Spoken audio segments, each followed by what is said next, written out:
welcome back. So today's video is going to be all about the benefits of running as well as the negatives and how you can minimize those negatives from happening. So you're probably wondering, I already know all the benefits for running, but how many of them can you name out loud? Well, the first one is better cardiovascular health. All that means is obviously because as running and with anything else you do, your heart's going to be needing to pump more blood around your body in order to deliver enough oxygen.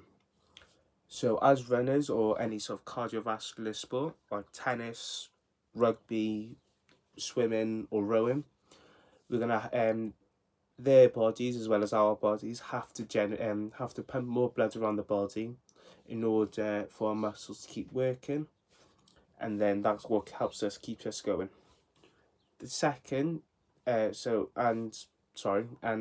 back in 2014, there was a study conducted by the Running Week, and they stated that 5 to 10 minutes of easy, nice and gentle, nothing strenuous, nice easy running can reduce the overall risk of cardiovascular diseases by 45%.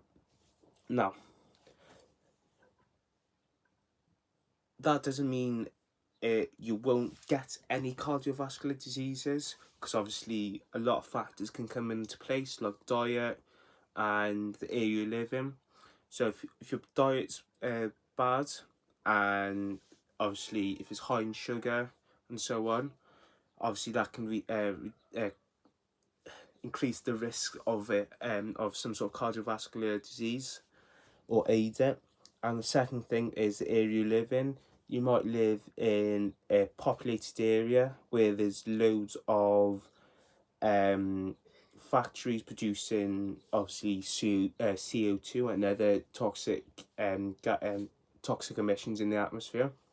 So you can be inhaling them. So obviously that can contribute to it as well. Compared with someone who lives in the countryside, obviously there's close to none, if not none at all, of any factories or anything like that out there.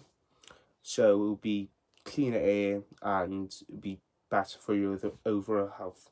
But it doesn't matter. The main focus here is it reduces the risk of cardiovascular diseases by up to 45%.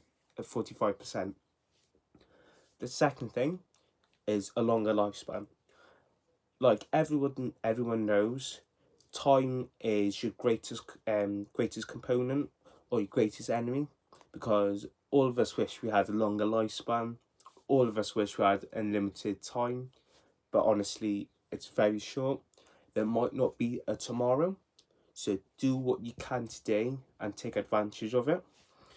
So, regular runners or day-to-day runners, or whatever you want to say it or call it, have a lower risk of having an early death, up to by about 30%. So obviously, because we do a lot of running and or some sort of sports, and this aids our body because it helps us improve our immune system as we sometimes run in the rain, maybe run in different environments, and this helps our body adapt and adjust to any infections or any diseases that come into our systems. And the last benefit is mental health. As anyone knows, regular exercise helps with our mental health, and it's so important for anyone and everyone to care about their own. So, have you ever felt like you get a massive boost of energy, or your happiness is increased? Well, those are endorphins that get released by your brain, and it makes you feel good and happy. And that's what's the main thing about sports, is it helps you improve your mood. As well as this, running can reduce mental health conditions like anxiety, depression, and stress. So a simple 20-minute run, 20-minute walk and run, or something like that can help you feel better. And also bring your friends around, even if they don't want to. Try and persuade them with a tea and coffee, like coffee and a biscuit or something after. And that is all the benefits, or the main benefits of running. Obviously, you got a couple more, like helps your increase strength in your muscles and tendons and bones and so on. But that's all the benefits I got for now. Then next one will be negative. Okay, to the negatives. But before I properly get into them, I'd like just to clear a myth. You bet about when your friends out there, or some just told you running is bad for your knees. It is not. Don't listen to them, ignore them.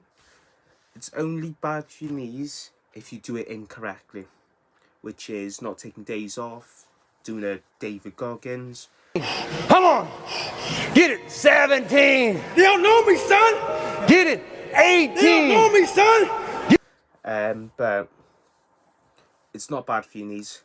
It's just if you do it incorrectly, not the proper shoes or anything, it will have an effect on your knees, but nothing major.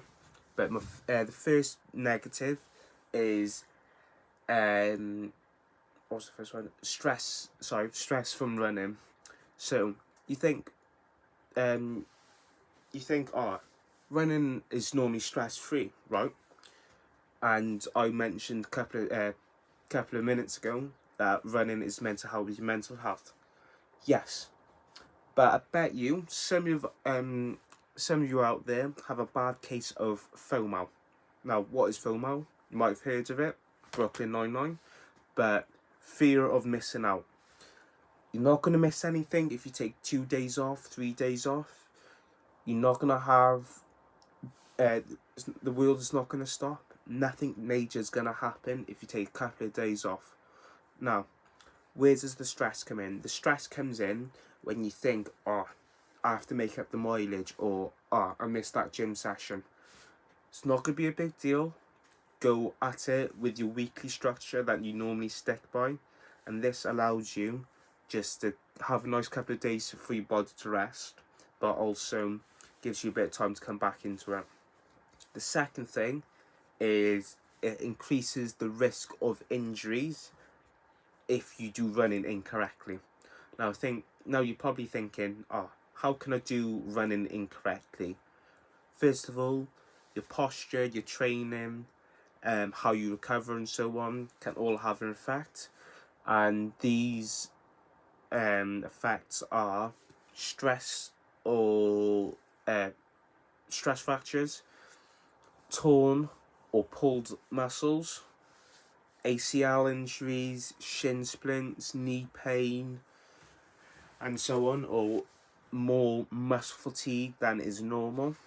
All these add up together and make one big picture, and this can lead on to long-term and short-term injuries. Short-term injuries, maybe a small bone fracture, or maybe a slightly bit of a torn muscle. These can recover quite quickly as long as you increase the amount of protein you eat. So protein helps repair all those microfibers in your muscles primarily, as well as strengthen your bones and so on with vitamin D and everything. But yeah, it just simply increases the risk of injury.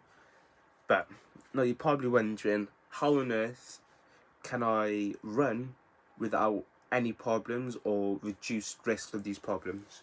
So the first one is prioritize recovery, especially if you got an injury or feel like your knee is hurting, or you just generally need a bit of time off.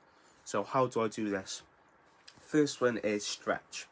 I guarantee 9 out of 10 runners out there, maybe 9.5. I don't know if you can get 9.5 runners, but majority out there do not stretch before, after, or just in general. Stretching helps your muscles relax and recover better. So you can do this as you wake up or just before you go to sleep, but make sure you're not doing it quickly, as in when you're stretching your hamstrings, for example, you're going to reach down to your toes. You don't want to be coming back up quickly and going straight back down, as that leads to a torn muscle or something like that. So take it nice and easy, make sure you take your time and just enjoy it. So, and it also increases your flexibility if that's any interest for you. The second thing is warming up, especially before your harder sessions, especially your speed sessions, as you're going to be pushing your limits. So your body needs to be warmed up and everything. So maybe a kilometre and a half, do some sort of running to warm yourself up, and then stretch with your dynamic and static stretches. Static stretches are your where you stretch your quad with one hand, and it's just where you stand still, hence the word static. And then dynamic is where you're moving, so you got your A skips, B skips, your chicken walks, and so on. And last thing is fuel correctly. The amount of people you might have seen at London Marathon, Berlin Half Marathon, 10Ks, 5Ks, and so on, that haven't fueled correctly, you'll see them falling down, collapsing because of malnutrition or not eating enough before. But I know during the London Marathon, one of the coaches at my running group, Darren Moran, he said he saw a lot of people who he ran the London Marathon, which is amazing, and he saw loads of people collapsing because of the heat and the weather, but also majority of them most likely weren't fueling correctly as well. So that's taking in enough carbs, enough veggies and everything, as well as enough protein, as long as with loads of water. Water and carbs are long distance runners' best friends, as well as anyone's. You cannot survive just off protein, otherwise your body's going to shut down, as carbs is your main source of energy. And the second and last thing is use proper equipment, like running shoes and running gear. So running shoes, I'd say if you're looking to do long distance running in the long term, no pun intended, well maybe a little bit, but invest in 2 pairs of running shoes where you can swap them around after every run or after 2 runs. This helps because it extends your shoes lifetime. I know that sounds weird, but in a pair of daily shoes, you should be able to get 300 to 500 kilometers in them. But there's different factors like weight and weight, terrain, and so on that can affect them. Weight primarily, because the lighter you are, the more miles you can get in them. But if you're maybe a little bit on the heavier side, you might get less miles in them. But do not feel like you need to get lighter to get more miles in. Stay the way you are. You don't need to change yourself. And that's pretty much it. And the second thing is it reduces the risk of injuries, because it gives time for that specialised foam by each company to recover and bounce back. And this allows it to be more cost effective for you, which everyone needs now, especially with the cost of living, to save a bit of money in their pocket. And that's it for today.